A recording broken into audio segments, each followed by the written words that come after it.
Well, guys, that's my piece together. It's like out of 4 different ones.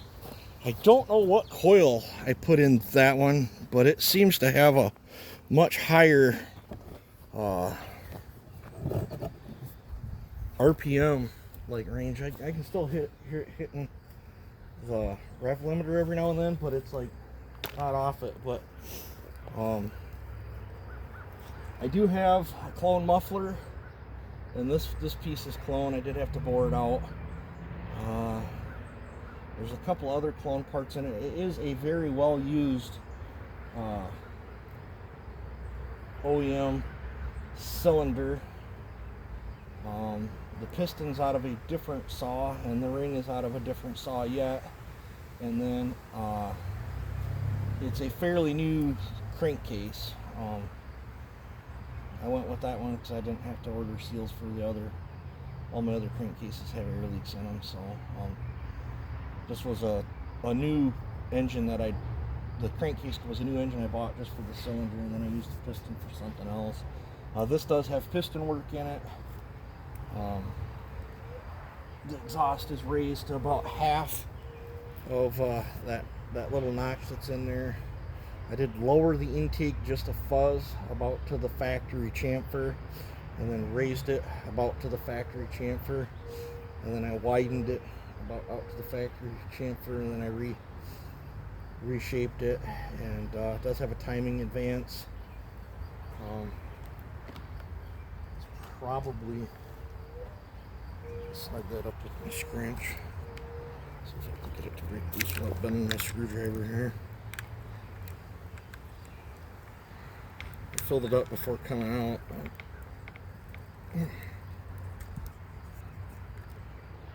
she's borderline empty. So just what little bit of, I thought it felt lean coming out of that one cut. There's just a splash of fuel left in it. So just those little bits of cuts. There's about a tank of fuel on it.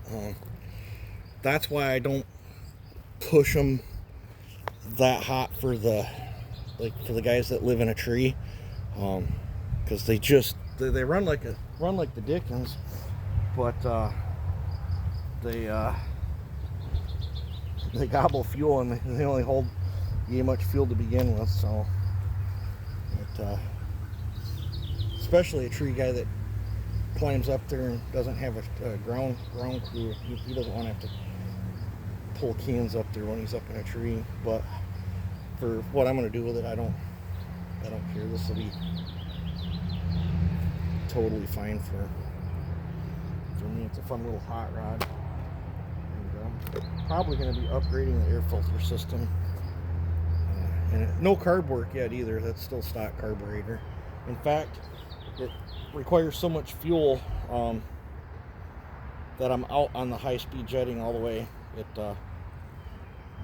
You can take the jet till it just about falls out, or until you get maximum. I think torque would pick up a little bit more on it if I could get it just a little bit more fuel. But I might thin the shafts on this one. I don't know. But I just slapped it together, so I could feel it getting. That's my 1/4 inch, Archer setup here. I got to get a file for that. This chain will probably be dead today by the time I'm done on that hickory. But he starts.